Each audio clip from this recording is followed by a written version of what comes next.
En Guinée, le chef de la junte a opéré un tour de force. Mamadi Doumbouya est revenu sur sa parole. Il avait promis de ne pas rester au pouvoir au-delà de la transition. Et là, avec cette nouvelle constitution, il va pouvoir se présenter. Un tour de force selon l'opposition qui n'a suscité que peu de réactions de la communauté internationale. Et ce silence pourrait être guidé par des intérêts économiques. C'est l'analyse du Monde Afrique. Plus de 89% des Guinéens ont voté oui au projet de nouvelle constitution.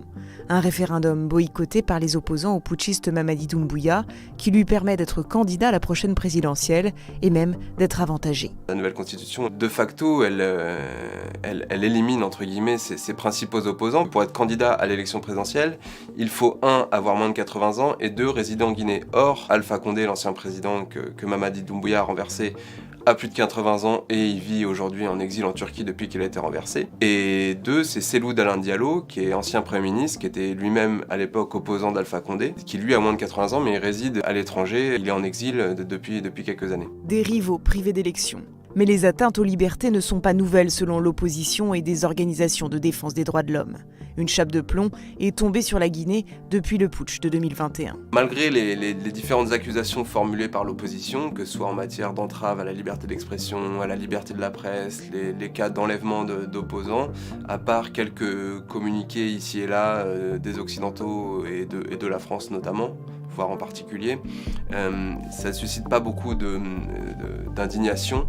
Peu d'indignation qui pourrait s'expliquer par les intérêts économiques qui se profilent pour les investisseurs étrangers en Guinée. Effectivement, il y a ce potentiel économique guinéen et notamment ce potentiel minier, notamment avec 2 minerais essentiels que sont 1, le fer et 2, la bauxite. La mine de Simandou, on en parle depuis près de 30 ans, et le fer de Simandou qui va enfin, d'ici la fin de l'année 2025, commencer à être exporté. Le deuxième minerai, c'est donc la bauxite, qui est un minerai important qui sert notamment à fabriquer l'aluminium et donc qui est très demandé et dont la Guinée est un des principaux producteurs mondiaux avec l'Australie. Pour la junte, c'est aussi une source de revenus importante. Ce potentiel économique guinéen et notamment ce potentiel minier, beaucoup de partenaires étrangers occidentaux, chinois, indiens, émiratis, russes scrutent ça de près et donc on peut en tout cas se poser la question de savoir à quel point ces atouts économiques de la Guinée peuvent plus ou moins